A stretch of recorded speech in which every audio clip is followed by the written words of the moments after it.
Emmanuel, bonjour. Emmanuel Danfer, tu es donc la représentante de l'association Maladie du Lipidem France et tu as donc assisté au congrès qui a eu lieu en Allemagne à Potsdam du 5 au 7 février 2023. Et aujourd'hui, je suis ravie de pouvoir discuter avec toi pour échanger autour de ce congrès, de ce qui s'est dit par rapport à la maladie du lipœdème et de voir si, voilà, si on avait des nouvelles pistes et ce qu'il en était aujourd'hui en 2023 du lipœdème. Bonjour Rislaine, merci beaucoup pour cette invitation. Alors oui, j'ai eu le privilège d'assister au premier congrès international sur le lipœdème en Allemagne récemment et c'était un grand moment. Je crois que c'était une pierre angulaire un petit peu de la prise en charge de cette maladie, en tout cas de la connaissance scientifique et voilà, il y avait pas mal d'experts de tous horizons. C'était très enrichissant. Je suis ravie de partager ça avec vous aujourd'hui. Le congrès donc s'est passé en Allemagne globalement a été organisé par le docteur Gotz, le docteur Herbst et le docteur Michelini. Il y avait 21 nationalités représentées dans les inscriptions, donc de la part des professionnels et des chercheurs. Il y avait, je crois, enfin une bonne poignée d'associations de patientes. Il faut savoir que on a été invité courtoisement à participer au congrès, mais pas que à y assister, aussi à remonter la parole des patientes. Il y a un espace de parole qui a été consacré aux associations de patientes au début de chaque session, à peu près 4 sessions par jour, parce que les organisateurs voulaient que les praticiens aient en tête la position des patientes, la demande, la souffrance, les différentes questions. Voilà, donc c'était aussi un échange entre associations de patientes et professionnels de santé, et ça, c'était super. On a eu, c'est vrai, une journée de pré-congrès entre associations de patientes. On a eu un espace pour nous, pour se rencontrer, pour échanger sur les différentes prises en charge dans les différents pays, les différentes pratiques, et puis comment faire pour aider les uns les autres à mieux faire reconnaître la maladie, parce que c'est vrai que c'est un constat un petit peu global. La maladie est peu reconnue dans le monde, dans les différents pays. Les associations de patientes, on a tout un peu la même position, c'est d'essayer de faire comprendre que c'est une condition médicale réelle et que ça a besoin d'une prise en charge euh, multifocale et qu'on a besoin d'aide avec ça. Il y a une légère exception pour l'Allemagne où la maladie est plus reconnue. Elle est mieux connue des médecins et elle fait l'objet d'une meilleure prise en charge, notamment une prise en charge conservatrice qui est assez cadrée là-bas et qui est pas mal. Je vais en parler un petit peu. Ils ont fait le plaisir de nous développer ce qu'ils font chez eux. Donc, pour revenir, ce qui met tout le monde d'accord sur le lipœdème, c'est une maladie complexe. Elle fait l'objet, elle est référencée dans la CIM, donc qui est la classification internationale des maladies, dont je vous ai mis la référence et qui est reconnue aussi par l'OMS. Tout le monde est d'accord sur le fait que c'est une pathologie génétique et chronique, voilà, dont les évolutions sont variables. Alors, je vous ai mis, une image qui a été projetée pendant le congrès, mais pas que, qui est reprise par l'asso américaine, l'Epidema Project, dans leur outil de communication. Voilà ce que ça peut faire le lipœdème. On va en revenir. Les évolutions les plus sévères sont pas du tout automatiques. On va pas faire peur à tout le monde, mais quand même, on observe que il y a quelque chose sur les jambes, donc on va explorer tout ça. Le terme aujourd'hui, c'est vrai, posé est lipœdème, l'épédéma en anglais, mais ça a été discuté sur un petit peu la pertinence de ce terme qui rend pas justice complètement à la pathologie, en ce sens que on entend œdème, mais il n'y a pas toujours de l'œdème au sens classique du terme dans l'hypœdème, et que par contre il y a des douleurs aussi le plus souvent, mais dont le nom ne rend pas justice. Donc, ça a été discuté. Est-ce qu'on bascule sur l'hypalgie ou l'hypohypertrophie dolorosa, qui est un petit peu long. Oui. Mais bon, voilà, faut savoir il y a une petite discussion sur le terme en soi. Et donc bien, Euh, pardon, oui, excuse-moi, donc bien, je vois dans les noms, en fait, la prise en compte de la douleur dans le nom de la maladie, voilà. chose qui est en Oui. Et, discussion. et puis pour la différencier un petit peu aussi du lymphœdème, puisque déjà que ce sont deux pathologies qui cliniquement sont assez proches et sont confondues, mais alors si leur nom en plus est tellement proche, voilà, on fait un trait, on dit c'est la même chose et non, c'est pas la même chose. Alors, il y a des études qui ont montré que la prévalence est entre 5 et 17%. Je veux attirer l'attention sur le fait que c'est surtout représenté dans une patientèle de femmes qui sont déjà atteintes de lymphœdème. Donc, la prévalence sur la population générale, elle est mal connue encore, donc on a encore besoin de données là-dessus. Donc, il faut continuer à en parler et continuer à remonter de l'information. Son diagnostic est clinique. Ça fait pas non plus d'équivoque, c'est-à-dire que l'imagerie sert peu, en fait, pour établir le diagnostic. On va en parler parce que c'est pareil, les critères diagnostiques sont vastes et on n'a pas encore fait tout le contour. C'est encore en discussion. Alors, j'ai remis l'idée des types de lipœdème et des stades parce que c'est repris dans la littérature, c'est repris par les chercheurs. C'est pareil, ça fait pas complètement consensus, c'est-à-dire que la classification en stades existe, mais par exemple, elle ne prend pas en compte les douleurs. C'est vraiment une étude de la morphologie et de l'état de la peau. Elle ne fait pas non plus l'objet de mesures anthropométriques, c'est-à-dire circonférence des membres, rapport taille, hanche, ce genre de données. C'est vraiment visuel, voilà, et elle ne donne pas non plus d'indications spécifiques sur la prise en charge. C'est-à-dire que les petits stades peuvent aussi bien bénéficier de chirurgie que les grands stades et bon, ça donne pas d'indication. Mais cette classification existe, je voulais en parler parce que c'est repris quand même dans les études et voilà. Alors, le congrès a commencé en préambule de tout ce qui était médical par l'étude de la dimension psychologique du lipœdème. J'ai trouvé ça formidable parce que oui, il faut en parler. On vient de voir les photos d'évolution du lipœdème. Ça n'échappe à personne que c'est compliqué à vivre. Donc, ce qui est ressorti, c'est que le lipœdème a des ressentissements psychologiques qui sont importants.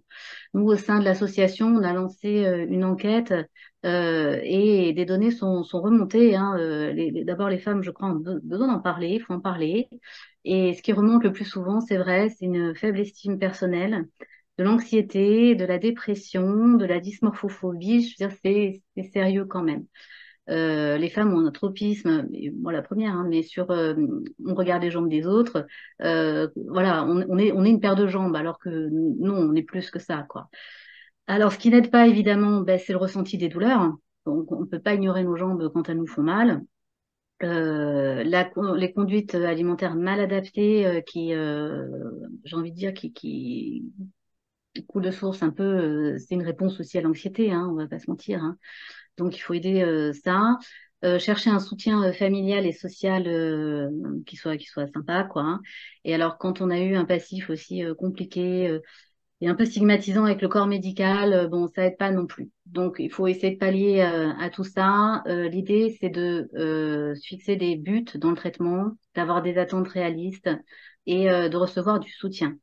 Face à tout ça, qu'est-ce qu'on peut faire? Eh ben, soulager les douleurs, c'est quand même un début.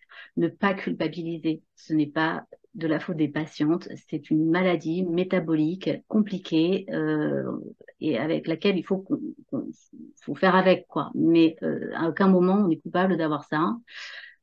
Chercher du soutien. Éviter de s'exposer aux propos grossophobes, ça peut aider.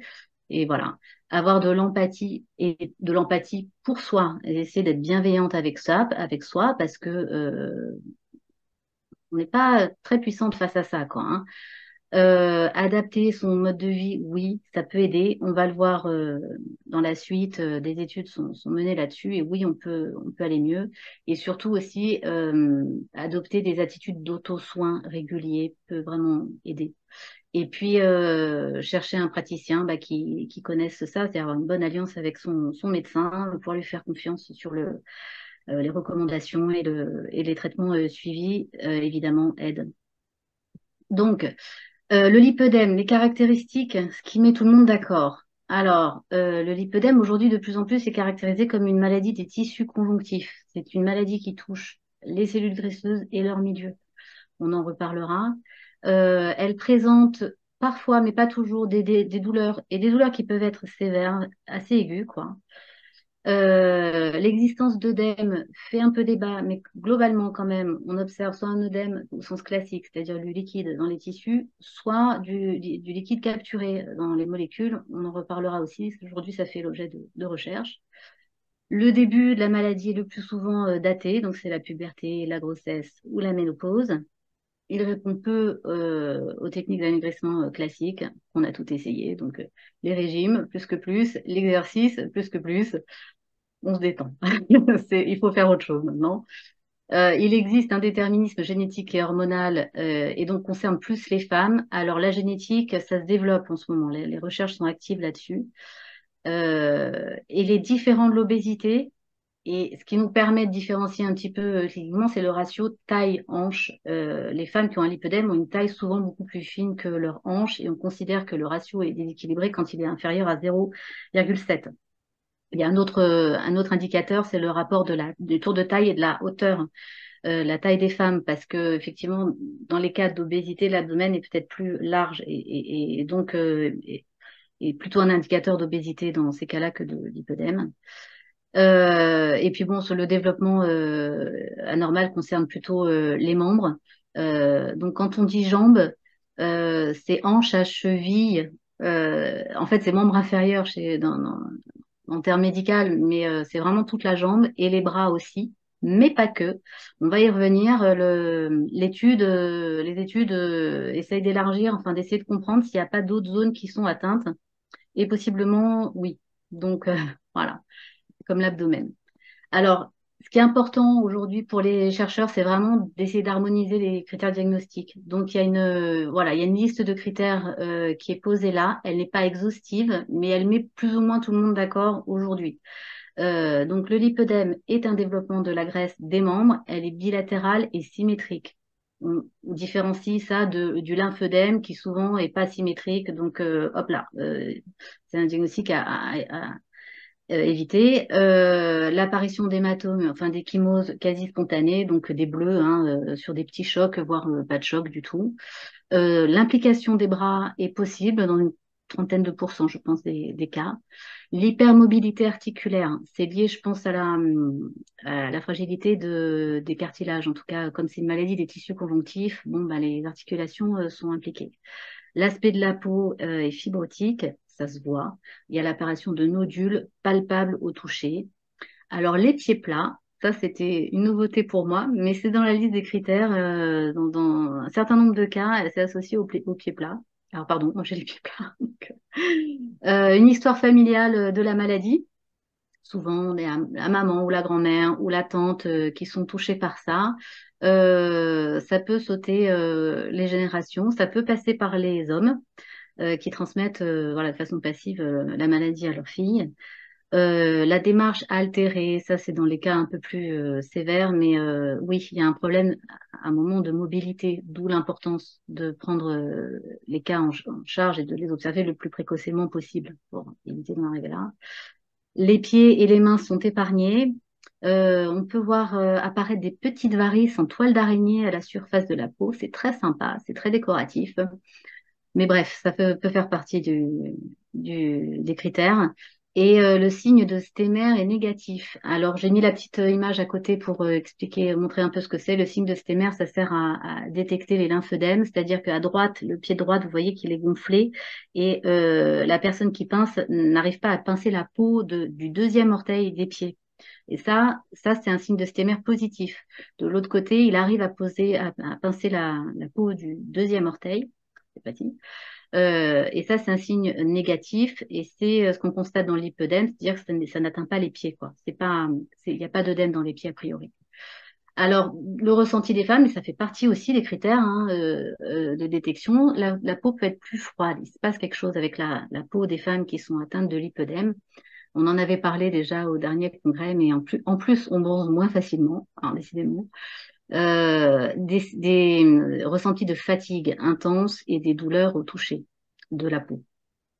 Ça met tout le monde d'accord. Alors là où la recherche essaye de faire encore de circonscrire un peu plus la maladie et de mieux comprendre, on s'est rendu compte que d'autres zones pouvaient être atteintes et possiblement l'abdomen.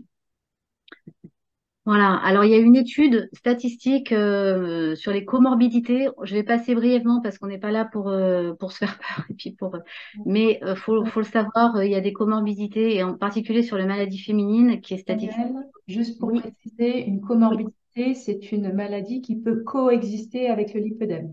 C'est C'est bien. ça, une co-occurrence de deux pathologies avec ou pas de relation de cause à effet. Mais c'est simplement la co-occurrence de deux ou plusieurs pathologies ensemble, maladies ensemble. Donc ils ont fait un truc sympa et c'est vrai qu'il y a une tendance quand même chez les femmes atteintes de lipœdème à avoir davantage de lymphœdème, de l'hypertension artérielle, des douleurs au dos. Alors le syndrome des lèvres dans l'eau, c'est l'hypermobilité des articulations. Vous savez quand vous faites ça et puis vous pouvez retourner votre main, quoi. Des migraines et des maladies assez féminines, la fibromyalgie et puis la dépression. Bon, simplement pour dire que si on a ces choses, peut-être que aussi regarder du côté du lipœdème, c'est ça aussi l'autre côté, c'est quand on a des migraines, est-ce qu'on regarderait pas ses jambes pour savoir si ça, il n'y a pas un lien aussi de ce côté-là? Ce serait une façon aussi d'arriver au diagnostic hein, du lipœdème. Alors, la petite bonne nouvelle, c'est qu'on s'est aperçu que ça éloigne certaines pathologies, statistiquement toujours, hein, on n'a pas de lien de cause à effet vraiment établi, mais alors le diabète, on en aurait moins. Et puis, on serait moins atteint de maladies neurodégénératives comme le syndrome d'Alzheimer. On prend. C'est toujours ça. Alors, la peau douce, pardon, c'est pas du tout dans le congrès. C'est moi qui pose la question parce que c'est quelque chose, je trouve ça rigolo de se dire que on n'a pas tout perdu. On a quand même possiblement des côtés positifs. J'entends souvent que les femmes atteintes de lipœdème auraient la peau plus douce que les autres. Alors, écoutez, je demande votre avis. Vaste sujet. Vous n'avez- Oui, écoutez, hein, si vous n'avez pas serré une femme atteinte de lipœdème dans vos bras, vous ne savez pas ce que vous ratez. Alors, pour comprendre un petit peu mieux ce qui se passe là-dessous, en tout cas, pour l'instant, la recherche nous dit ce qui se passe dans nos membres. Alors là, vous avez, et pardon pour la qualité de la photo, mais bon, c'est un cliché que j'ai pris au congrès. En haut à droite, vous avez une imagerie de lipœdème, pardon, de lymphœdème. Donc, on voit les vaisseaux lymphatiques qui sont plus dilatés. OK. Et en dessous, un lipœdème, où non seulement il y a des vaisseaux dilatés, mais il y a aussi des cellules gigantesques, hypertrophiées. Donc, la théorie, pour l'instant, enfin, ce qui est quand même globalement admis, c'est que les cellules graisseuses ont tendance à grossir euh, spontanément, on va en parler. Il y a des facteurs, des drivers de cellules souches aujourd'hui qui sont quand même reconnus pour une hyperplasie, donc un grossissement comme ça, et qui seraient favorisés par le milieu dans lequel elles sont, qui est particulièrement liquide.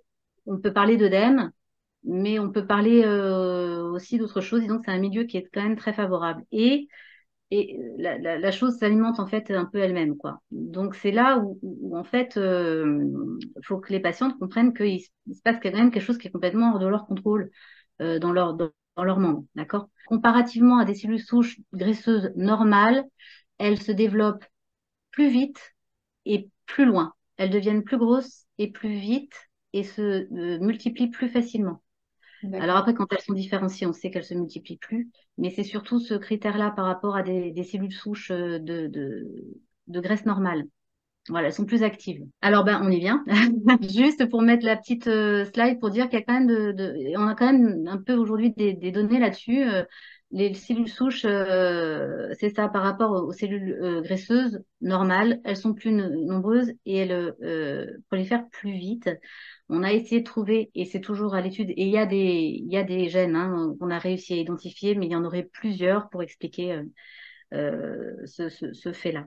Voilà, je vous ai mis enfin, je vous ai pas mis il y a le petit diagramme qui montre quand même bien la différence entre les cellules de lipœdème en bleu, souche lipocytaire en bleu, et non pathologique à droite, et la différence est quand même significative. Alors, les autres particularités caractéristiques du lipœdème, c'est la présence d'inflammation. Et ça met aussi tout le monde d'accord. Ça a été testé, retesté. Il y a des macrophages dans les jambes, dans les tissus des cuisses, qu'on ne trouve pas, par exemple, dans l'abdomen, chez une patiente atteinte de lipœdème. Je ne sais pas si on voit bien les petits graphiques, hein, pardon encore pour la qualité, mais enfin, si vous avez des bons yeux. Vous verrez que les différences sont significatives. C'est pas lié au hasard, c'est pas lié à autre chose. Il y a une présence d'inflammation dans les tissus atteints de lipœdème, et précisément des cuisses des femmes.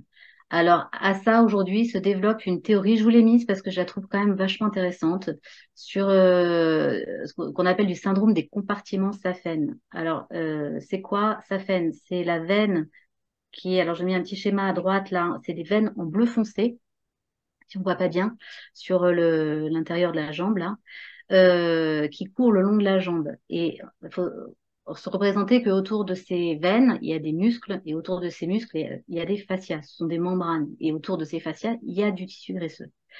Et il y a une théorie selon laquelle aujourd'hui l'inflammation serait conduite par ces fameux fascias et toucherait les graisses donc attenantes. C'est intéressant. Pourquoi? Parce que, pardon, mais je trouve que ça représente bien anatomiquement l'emplacement des graisses pathologiques du lipœdème, c'est-à-dire qu'on voit que les pieds sont globalement épargnés et que si ça touche vraiment les graisses qui courent le long de cette veine, ben oui, c'est toute la jambe, quoi. Ça y est. Donc là, il y a des études là-dessus et voilà, on cherche à comprendre ce qui se passe dans les fascias comme transmetteurs de l'inflammation, mais donc aussi comme transmetteurs de douleur. Et là, on y vient. Il parle, il a été fait état de la douleur longuement pendant le congrès parce qu'elles sont tout à fait réelles. Elles ne sont pas toujours présentes. Toutes les patientes de l'épidème ne remontent pas à des douleurs, mais quand même très souvent. Euh, c'est intéressant aujourd'hui pour les cliniciens de chercher à comprendre euh, les douleurs pardon, par leur nature et demande aux femmes de décrire la nature, si c'est une brûlure, un courant électrique, un fourmillement ou des lourdeurs, leur intensité et la temporalité, c'est-à-dire est-ce qu'elles sont intermittentes, pardon, constantes, progressives.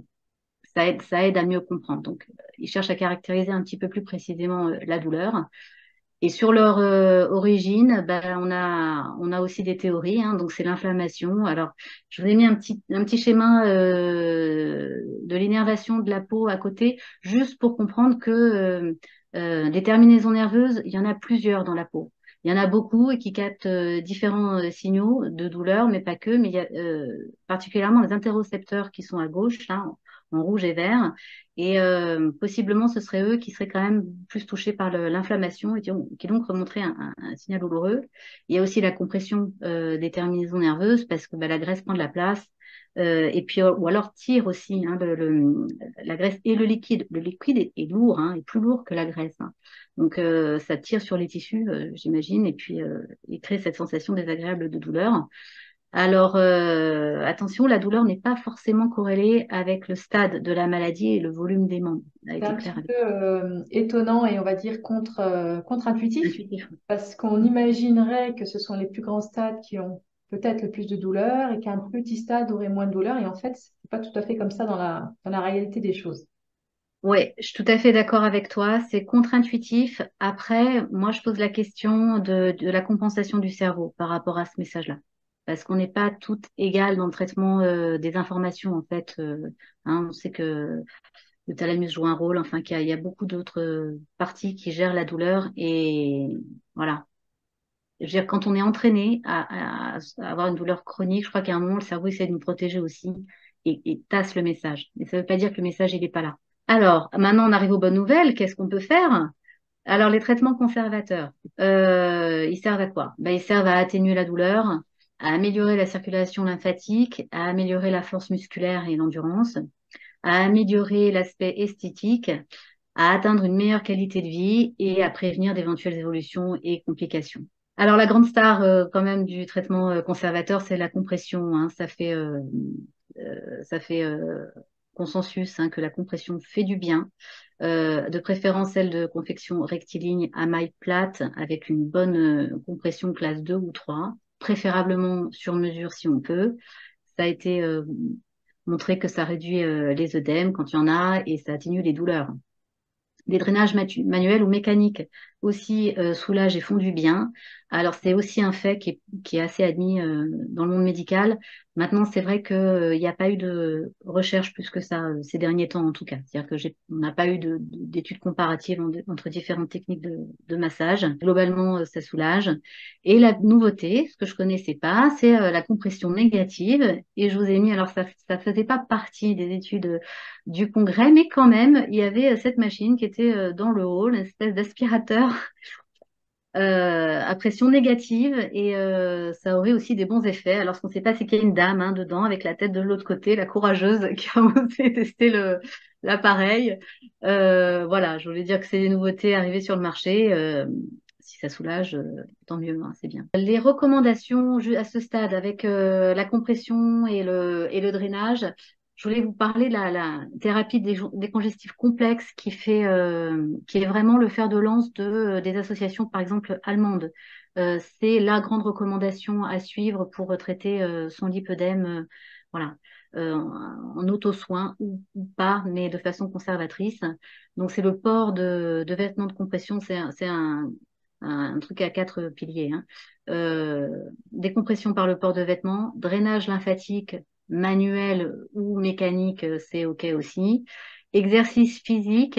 Alors, pardon, c'est moi qui ai rajouté, et donc vous en faites ce que vous voulez, mais des sports aquatiques, low impact ou marche à pied, c'est-à-dire que compte tenu que les joints, enfin les articulations sont quand même assez fragiles, je crois que, enfin, faut essayer de protéger ces articulations, quoi, à ce niveau-là. Et puis le soin de la peau, qui fait partie aussi voilà, du quadriptyque de soins recommandés par les Allemands. Mais c'est un diagramme que vous pouvez, enfin, c'est un schéma que vous pouvez retrouver sur Internet avec leurs explications. Alors, quels sont les effets à ce stade de ces traitements-là? J'ai retenu une étude qui a été menée donc sur plus de 4 ans sur un certain nombre de patients. Donc, les petits stades avaient plutôt des compressions circulaires et à partir du stade 2, c'était plutôt de la compression rectiligne. Et c'était associé à du drainage lymphatique manuel et de la pressothérapie. Globalement, ce qu'on retient, c'est que le lipœdème est quand même assez stable.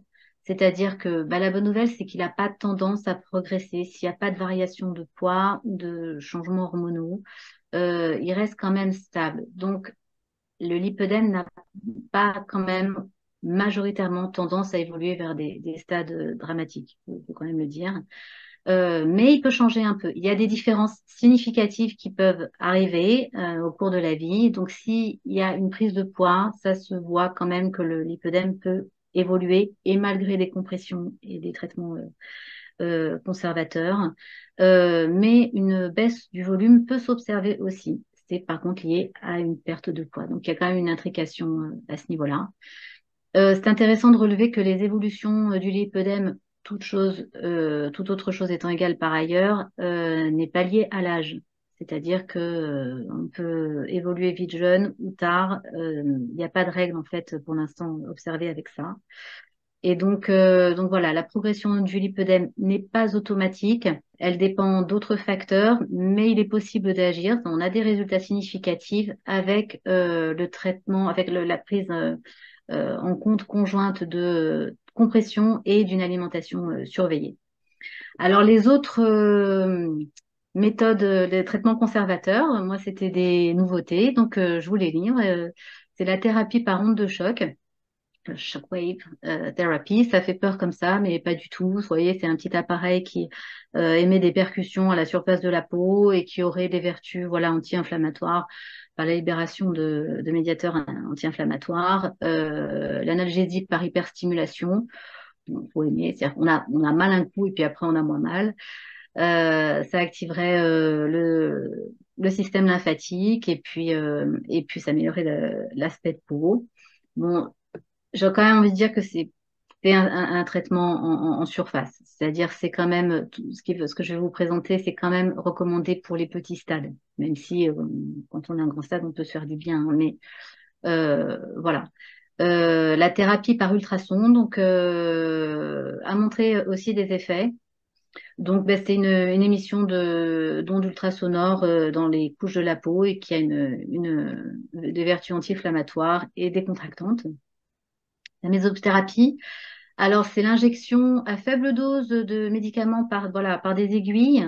Alors là, sur la photo, vous avez quelqu'un qui injecte de façon manuelle, mais il y a aussi une technique très sympa avec un pistolet où on vous fait ça en rafale. Ça aurait des effets drainants locaux et puis un effet analgésique. Et le kinésio-taping, qui est comme vous voyez sur la photo, alors de coller des bandes mais autocollantes, mais pas n'importe comment, ça suit un petit peu le réseau lymphatique. Donc on voit sur la photo de droite que le gros patch est collé derrière les genoux, c'est là où on aurait il y a un ganglion lymphatique et que ça suivrait un peu les fibres lymphatiques. Donc ça remonte tout ça un peu. Ça soulage par déformation des mécanorécepteurs et puis bon, bah, ça aiderait à drainer quoi. Bah, la conclusion sur les traitements conservateurs, c'est que globalement, de façon transversale, ce qui fait du bien à tous les stades, c'est la compression, c'est le port de vêtements qui soulage. Pour les autres techniques, il est surtout observé que c'est la combinaison entre différentes techniques qui montre des résultats significatifs. Les études ont porté sur la pratique de 3 ou 4 de ces techniques de façon conjointe et assez fréquente, c'est-à-dire on parle d'une intervention 2 fois par semaine parfois, donc faut le prendre en compte et sur des petits stades. Il est quand même recommandé globalement par corps médical, mais bon, déjà d'arriver effectivement à se diagnostiquer ou avoir un diagnostic, mais aussi à pratiquer l'auto-soin. C'est-à-dire, c'est possible de se faire des auto-massages hein, drainants, faut apprendre la bonne technique, ou alors, encore mieux, entraîner son chéri à faire des massages drainants. Faire de l'exercice physique doux. Alors, j'ai entendu d'autre part, pardon, je fais une parenthèse, c'était pas dans le congrès, mais quand même, ça me paraît intéressant que la marche, par exemple, stimule la pompe lymphatique. C'est-à-dire que c'est un exercice doux, mais que c'est pas ou la vitesse qui compte ou la distance, mais c'est le nombre de pas. Alors, évidemment, la distance est reliée au nombre de pas. Mais ce que je veux dire, c'est la répétition, en fait, des mouvements de marche qui activent la pompe lymphatique. Et marcher, bah, ça coûte pas cher. C'est bon pour tout le monde. Faut avoir un peu de temps, quoi. Et puis alors aussi, ce qui était recommandé, bah, c'est tout ce qui est exercice de respiration, de relaxation, de se faire du bien, parce que oui, il y a aussi un lien entre le stress et le développement du lipœdème. Ça n'a pas été étudié en tant que tel dans ce congrès-là, mais j'ai entendu d'autres séminaires du docteur Herbst, le cortisol stagnant dans le corps un peu trop longtemps, c'est pas bon pour les capillaires, la barrière entière, enfin, c'est pas bon de façon générale. Donc, Attention, ouais. voilà, on se détend, on se fait du bien. On passe à grand sujet, l'alimentation. Alors, qui est-ce qui a pas besoin de manger? On a tous besoin de manger, donc c'est une question pour tout le monde. Le chose avec le lipœdème, c'est qu'il y a quand même un lien complexe entre la maladie, les femmes et l'alimentation. D'abord, manger, c'est une fonction vitale, donc ça doit rester un plaisir. J'ai bien aimé l'association Lipedema UK à renforcer ça, c'est que c'est aussi un instant social pour nous, c'est aussi un instant sympa. Faut éviter que ça devienne un moment de stress et d'angoisse et de calcul, de grammage enfin voilà, faut pas que ça devienne obsessionnel, quoi. Donc on se détend. Il faut savoir aussi et accepter aussi que bah, les graisses du corps jouent un rôle dans la régulation de l'appétit. On va en reparler. Il y a des études qui sont portées là-dessus pour essayer d'aider un petit peu à la régulation de l'appétit, mais c'est comme ça. Les graisses envoient des messages hormonaux qui brouillent un petit peu le message de satiété. Donc, on est bienveillante avec soi. On n'a peut-être pas une alimentation parfaite, mais on fait ce qu'on peut dans les recommandations et c'est déjà bien. OK? Donc, ben, j'en viens, des études actuellement sont menées. Alors, on est plutôt sur une étude pilote, hein. On en avait un petit peu parlé parce que ça porte sur peu de patientes, mais quand même, c'est intéressant. Il faut savoir qu'aux États-Unis, ils ont sorti ce fameux médicament, l'Ozempic, pour lutter contre l'obésité, qui aurait des effets. Alors, je suis pas sur l'histoire des effets secondaires, hein, tout ça, mais disons qu'ils ont commencé à regarder pour les patientes atteintes de lipœdème l'effet des glucagon-like peptides, des GLP-1 récepteurs agonistes. Ces pilotes, ça a montré des petits effets sur la régulation de l'appétit. Bon, voilà, je le place là. Mais ce qui est moins à savoir, alors l'épidéma, pardon, UK, en fait, ça s'appelle comme ça, l'Association de patientes du Royaume-Uni, a conduit une étude assez bien menée, je trouve, sur la relation entre les régimes alimentaires et la perte de poids et les zones de perte de poids chez les femmes. atteintes de lipœdème. Donc, on parle de femmes qui ont reçu un diagnostic médical ou alors qui sont autodiagnostiquées. Il y a un moment où je crois qu'on est capable aussi de poser la chose soi-même. Donc, elles sont dans l'association. Ces femmes ont mené un régime alimentaire de leur choix. Voilà, donc il y avait du Weight Watchers, il y avait du low carb, il y avait du keto, il y avait voilà. Donc, compte tenu de toutes ces données, on leur a demandé d'abord, est-ce que vous arriviez à perdre du poids là où vous vouliez? La réponse, je vous ai pas montré, enfin, il y a un camoulox, je crois qu'on est à 85% de non, je perds pas là où je veux. On perd là où notre corps décide. Concernant les femmes atteintes de lipœdème, à la question où trouvez-vous difficile de perdre du poids, ben, je vous ai rapporté les données. Hein, ce qui remonte le plus souvent, là où c'est le plus difficile, ben, c'est les mollets, les genoux et les cuisses en tête de voilà, en tête d'affiche sur les zones difficiles. C'est des zones qui ne délogent pas la graisse quand on est atteinte de lipœdème. Donc face à ça, qu'est-ce qu'on fait? Qu'est-ce qu'on mange? Qu'est-ce qu'on mange pas? C'est compliqué. Vous voyez, il y a plein de régimes différents qui existent. Qu'est-ce qui est recommandé pour les patientes atteintes de lipœdème? Alors aujourd'hui, ce qui marcherait, disons que les études ont porté sur les régimes keto. Donc, le principe, c'est plutôt graisseux. Alors, attention, on parle toujours sous contrôle d'un certain nombre de calories par jour. Hein. Il ne s'agit pas de manger une plaquette de beurre le matin, une plaquette de beurre le midi, une plaquette de beurre le soir. D'abord, c'est pas bon. Et puis ensuite, il y a quand même un contrôle des qualités. On sait que les lipides, c'est 9 calories par gramme, ça s'envole vite. Mais ce sont des lipides, vous voyez, dans la représentation que je vous ai mise. Alors ça, c'était pas du congrès. Je vous ai mis ça juste pour un repère. C'est quand même plutôt des graisses végétales et de façon contrôlée. De la protéine ensuite. Alors c'est pareil, hein, quand vous voyez une image d'entrecôte, c'est pas 100% de la protéine, hein, il y a de la graisse aussi. Hein. Donc voilà, tout ça est sous contrôle. Et puis enfin, les carbs. Il est vrai qu'il n'y a pas une définition formelle hein, de ce genre de régime. Et puis, sur un plan pratique, manger 50 grammes de protéines, 30 grammes de glucides, ça ne veut pas dire grand-chose quand on est à table, quoi. Donc, c'est vraiment un ordre de grandeur de catégories d'aliments qui ont une dominante sur un macronutriment, enfin, voilà, sur le gras ou la protéine ou le carb et sous contrôle d'un certain nombre de calories par jour. Là, je vous ai mis quand même parce que faut noter sur cette étude-là, les calories, elles étaient à 1200 par jour. Il me semble C'est quand peu, même très, très bas. C'est très c'est quand hypocalorique. même bas. Donc c'est keto, je veux bien, mais c'est associé à un low carb, c'est-à-dire pardon, un low calorie. C'est hypocalorique et keto en même temps. D'accord? Donc tout ça étant dit, on va y revenir, mais c'est vrai qu'il y a une question de soutenir ce genre de régime alimentaire dans le temps. C'est pas toujours évident. Cependant, sur la durée sur laquelle ça a duré et le contenu du régime a montré qu'il y a des effets significatifs sur la circonférence des membres. Donc ça, c'est à gauche. Vous voyez la petite étoile. Donc à gauche, on a, pardon, à gauche, on a, voilà, en vert, on a les kétos et en bleu, on a les non-kétos. Et il y a eu, voilà, une mesure à l'instant T au début, à l'entrée de l'étude et 9 semaines, oui, 9 semaines plus tard. Donc, et quand vous avez une petite étoile, hein, on sait c'est que c'est significatif, c'est que, bon, c'est pas du hasard, on est sur une p-value à moins 0,05.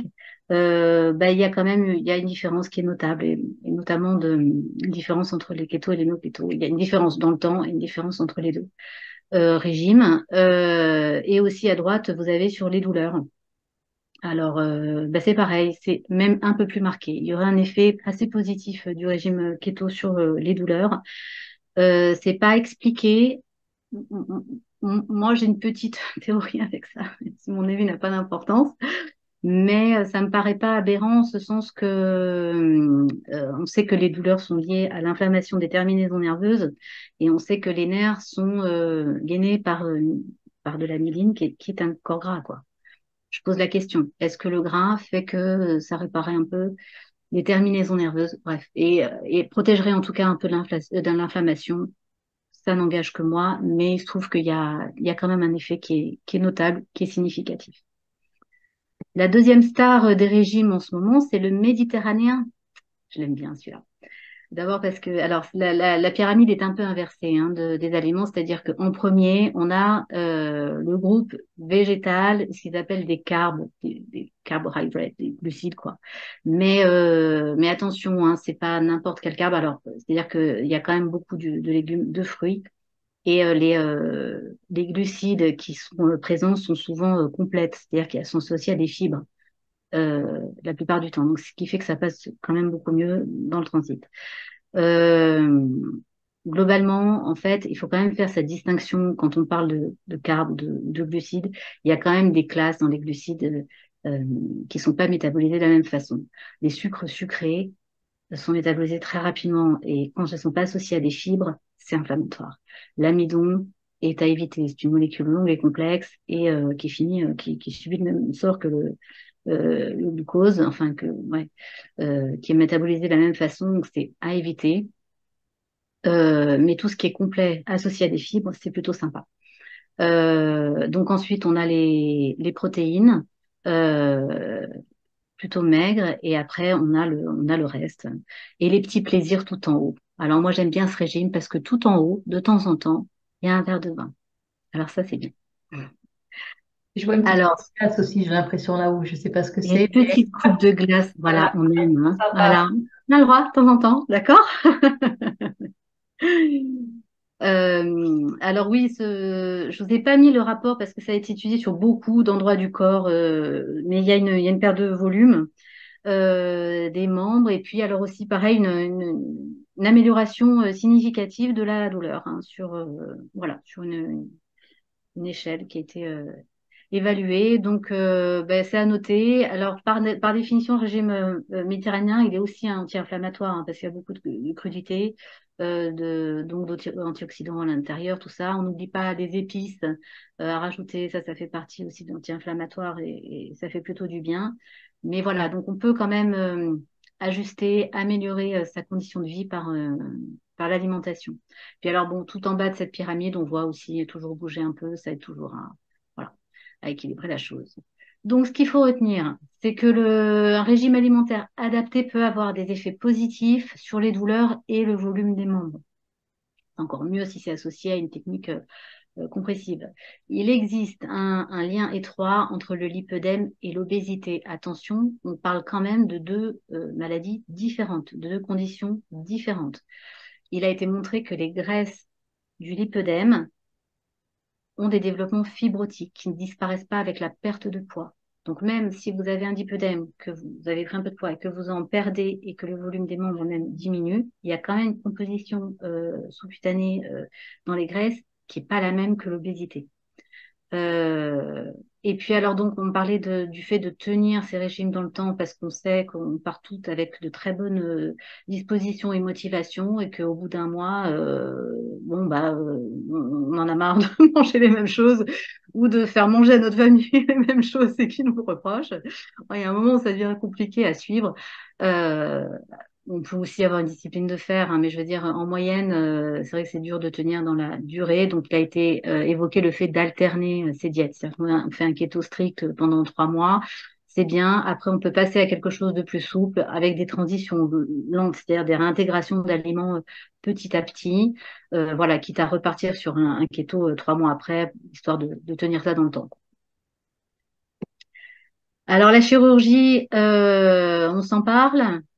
C'est un traitement du lipœdème, c'est un traitement radical. Ça a montré, hein, on le sait, enfin, la diminution de beaucoup de facteurs, de beaucoup de symptômes. Hein. Alors, ce qui est recommandé pour le lipœdème, c'est la link sparing liposuction, ou la liposuction respectueuse de la lymphe. Et les lymphologues, des lymphologistes, je ne sais pas comment on dit chez nous, ont attiré l'attention sur le fait que les tissus des femmes atteintes de lipœdème ne sont pas les mêmes que chez les autres femmes. Le système lymphatique est plus tortueux parce qu'il doit se frayer un chemin dans les tissus graisseux qui sont sous la forme de nodules, beaucoup chez les femmes atteintes de lipœdème.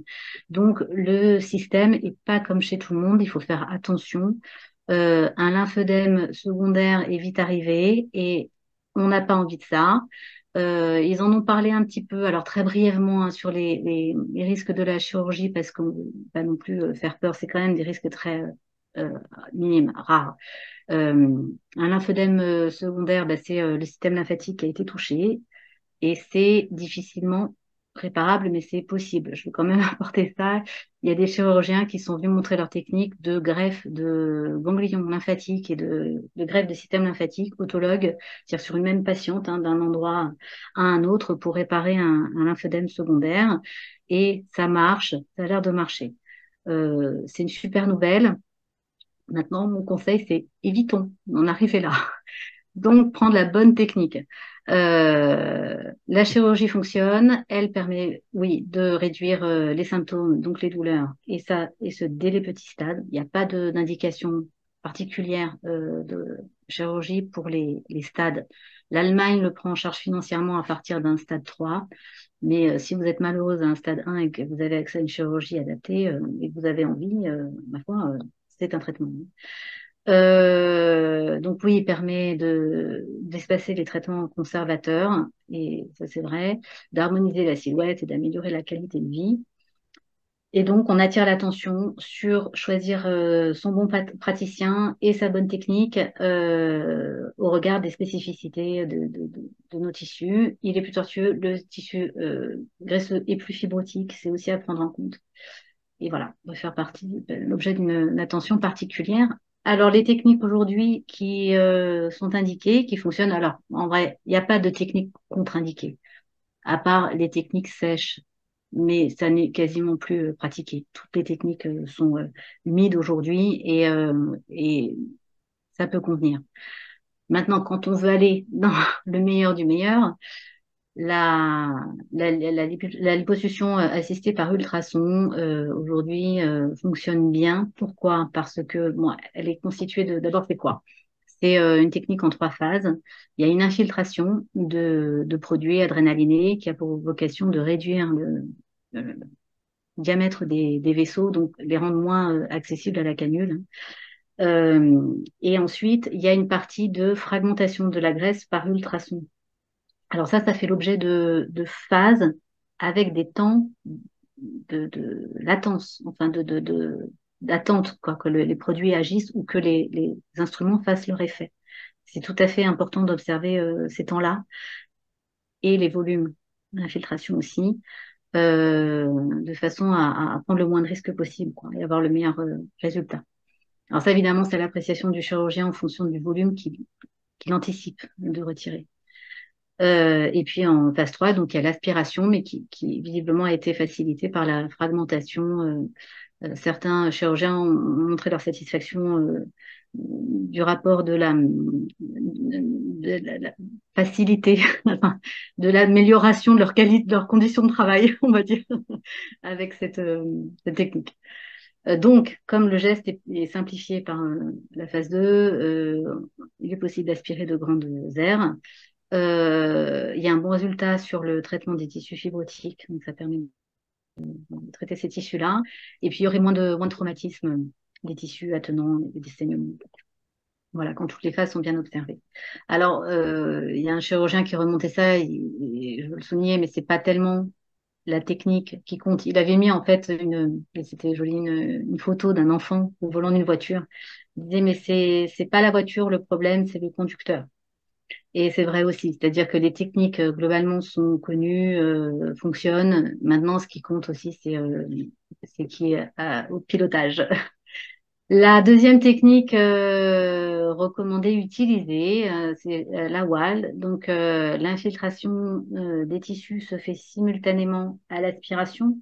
Et donc, il y a un côté mécanique hein, à l'action du jet d'eau, enfin de liquide infiltration sur les tissus graisseux par hydrosection des graisses. Donc, il y aurait une action, si le flux est contrôlé en termes de pression, qu'il y aurait une action sur euh, le fait de déloger les cellules graisseuses, quoi, en fait, hein, de fractionner également les tissus graisseux. Ça a de bons résultats en profondeur. Les chirurgiens sont satisfaits avec ça pour atteindre les graisses en profondeur, mais ça présenterait plus de difficultés à avoir des résultats réguliers en surface.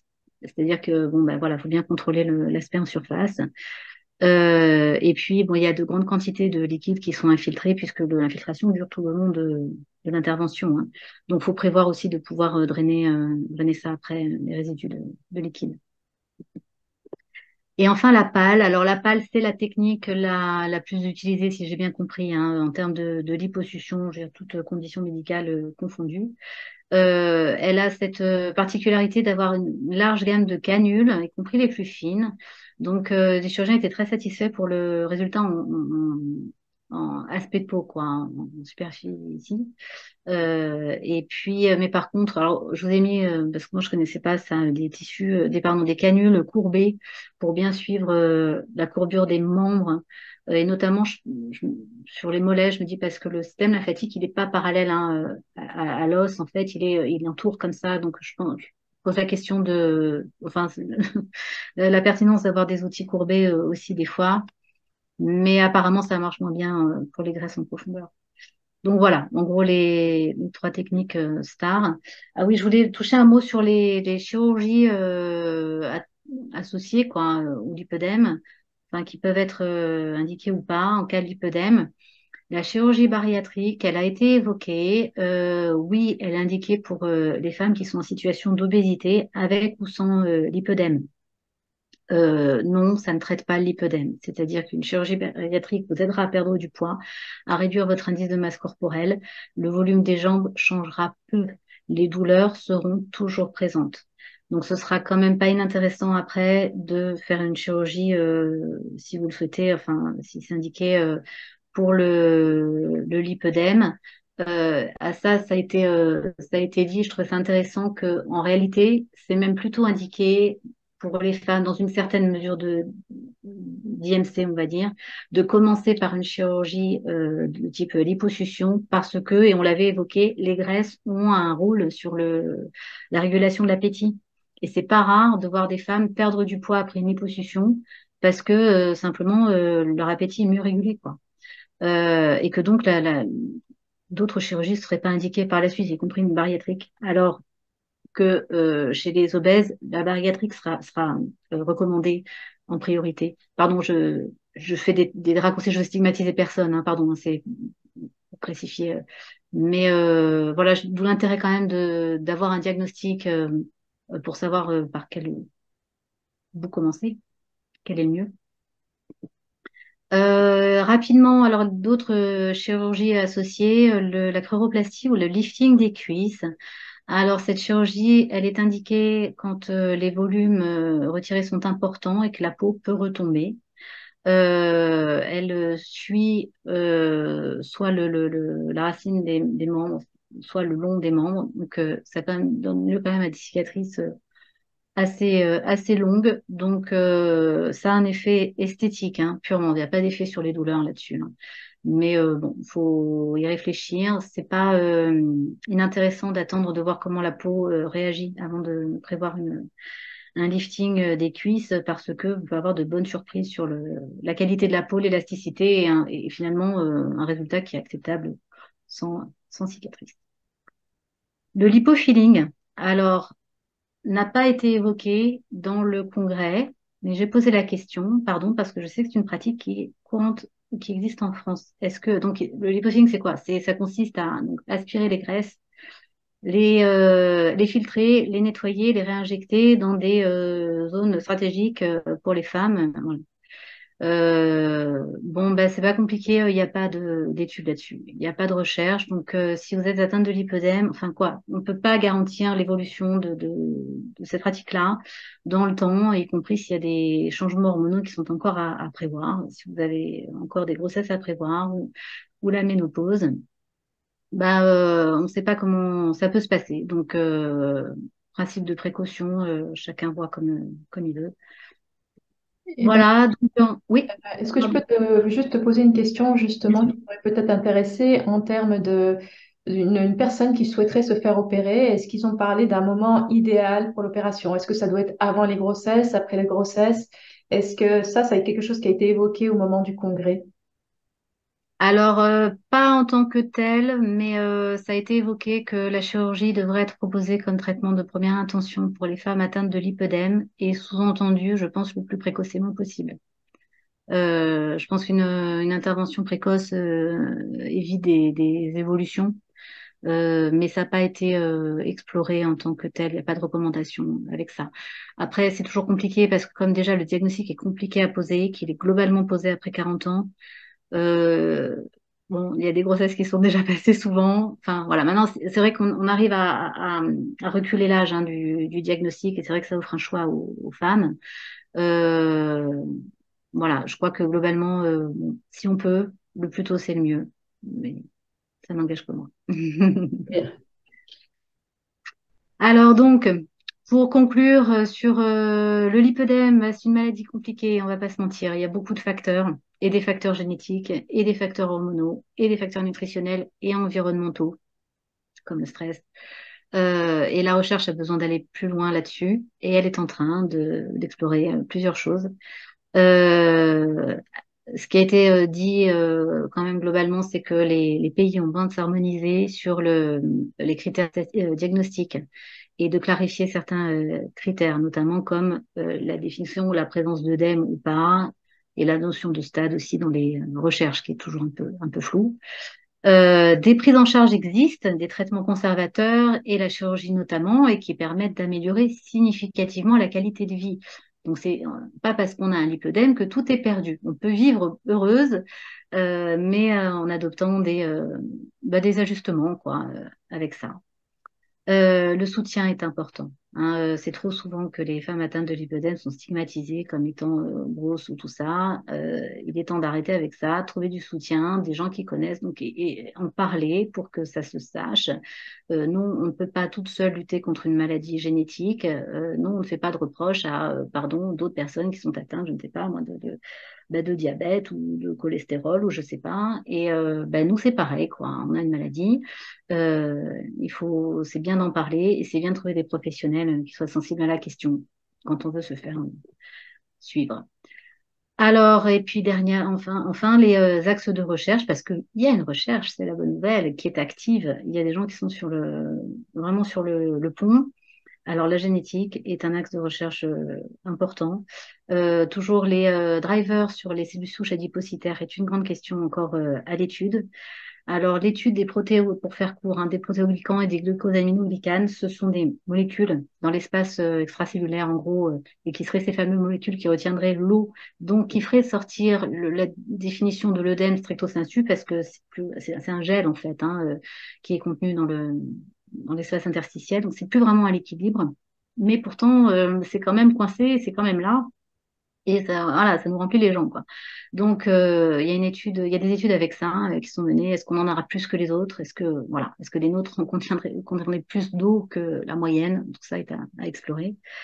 Et puis alors, le docteur Hurst a insisté sur le fait que ce serait bien d'avoir des marqueurs, des biomarqueurs du lipœdème, quelque chose comme on vous fait une prise de sang et puis on peut vous dire si ou non vous êtes atteinte de lipœdème, ce serait super. Voilà, donc tous les efforts sont utiles. C'est à nous aussi, les patientes, de nous observer, de remonter des données, de faire savoir ce qu'on vit. Comme je disais, les douleurs, notamment, il est bon que les cliniciens sachent un petit peu ce qu'on vit. Donc, la recherche est ouverte. On peut commencer à remonter des données avec ça. Donc, voilà. N'hésitez pas à vous observer, à rechercher du soutien et à faire connaître ce que vous vivez, c'est utile pour la recherche. Moi, je crois qu'on n'est pas à l'abri d'une bonne surprise un jour, d'un traitement, pourquoi pas médicamenteux sur une autre maladie et qui aurait de très bons effets sur le lipœdème. On ne sait pas, pardon, hein, mais j'avais une participante au congrès qui a remonté l'exemple du Viagra. Bon, bah écoutez, je dis pourquoi pas. Hein, mais oui, c'était un traitement pour autre chose et puis on s'est rendu compte que ça servirait mieux dans notre contexte. Ben, écoutez, pourquoi pas pour nous, hein, on y croit. Voilà, donc pour finir, ben, je voudrais remercier mon équipe, enfin voilà, notre équipe de choc à l'association qui m'a permis d'assister à ce super congrès. N'hésitez pas si vous avez des questions déjà à visiter notre site web et puis ou alors à nous contacter. On sera un plaisir de revenir vers vous. Voilà, je vous remercie pour votre attention. J'en profite vraiment pour souligner le gros travail que fait l'association Maladie du lipœdème France en ce moment pour informer sur le lipœdème, que ce soit au niveau de la presse, au niveau voilà, de nos comités scientifiques. Il y a vraiment un énorme travail qui est fait en ce moment. Le site internet est super, donc je vous invite vraiment à les regarder. Vous pouvez les contacter, vous pouvez poser vos questions, on vous répond par email. Vraiment, n'hésitez pas, c'est une ressource précieuse. Et aussi, ce qui serait super, c'est vraiment d'adhérer massivement à l'association. Parce que je fais aussi partie de cette association et on a besoin, nous, en tant que malades, de personnes pour nous représenter. Et plus l'association est nombreuse, plus elle est forte et plus on a du pouvoir. Et voilà, on peut faire évoluer et bouger les choses. Donc, n'hésitez pas vraiment à adhérer, c'est important. L'autre chose que Emmanuel a dit, merci déjà beaucoup pour ce merveilleux travail de synthèse que tu nous as fait. C'est vraiment très clair et je pense que c'est très complet. Ça donne une belle perspective de tout ce d'où en est le lipœdème aujourd'hui et on voit bien que la recherche n'en est qu'à ses débuts. Puisque, alors, les chiffres que j'avais relevés, c'est qu'en 2020, il y avait 5 études qui ont été publiées sur le lipœdème et qu'en 2021, il y en a eu 45 de publiées. Donc, ne perdez pas espoir. Ça bouge, ça évolue, c'est lent. Oui, c'est une maladie chronique. Non, pour le moment, on n'en guérit pas. Mais oui, il y a des choses à faire. Et voilà, vous avez pas mal de choses que vous pouvez mettre en place pour vous soulager et aller donc chercher de l'information, du soutien, de l'aide. Voilà, c'est les messages. Et merci encore, Emmanuel, pour tout ce beau travail. Merci.